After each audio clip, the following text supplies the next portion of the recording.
तो ये क्वेश्चन देखने में थोड़ा हार्ड है, लेकिन बनाने में बिल्कुल इजी तरीके से बनेगा और कंसेप्ट भी बहुत इजी है, तो आपको समझने में कोई दिक्कत नहीं होगी। आइए देखते हैं, पहले क्वेश्चन पढ़ते हैं और उसके बाद बताते हैं।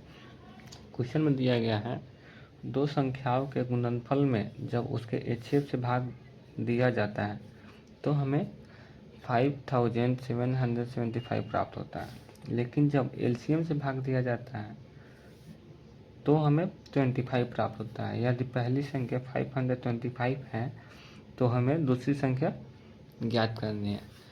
तो इतनी इजी है। बताइए, हम आपको एक बात बताते हैं।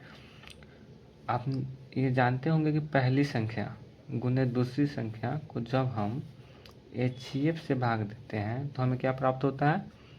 LCM प्राप्त होता है।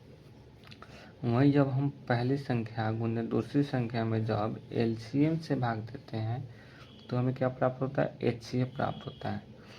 तो यहाँ पे क्वेश्चन में दिया गया है, दो संख्याओं का गुणनफल में जब हम HCF से भाग देते हैं तो हमें 5775 प्राप्त होता है। इसके मतलब, क्वेश्चन के कहने का मतलब है LCM हमारा कितना है? LCM हमारा 5775 है। और वहीं लेकिन बोल रहा है, लेकिन LCM से भाग दिया जाता है तो 25 प्राप्त होता है। इसके मतलब HCF हमारा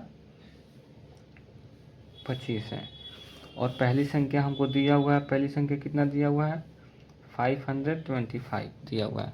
तब इतनी इक्वेशन जब दिए हुए हैं तो हमें बस दूसरी संख्या निकालना है। तो दूसरी संख्या निकालने की एक सिंपल सी फार्मूला होती है।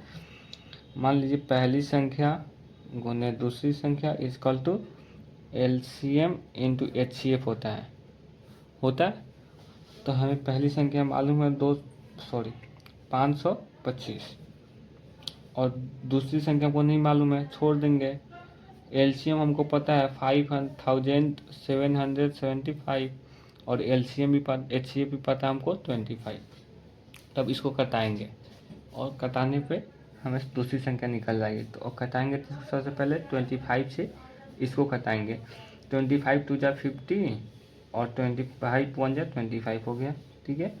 अब इससे इसको कटाएंगे तो इसको 7 से कटाते हैं। 7 3 जा 21 और इसको कटाएंगे तो 7 8 जा 56, 7 2 जा 14, 7 5 जा 35 हो जाए। फिर 3 से कटाएंगे, 3 से कटाएंगे 3 2 जा 6 और 2 इधर आ जाएगा, 3 7 जा और 3 5 जा।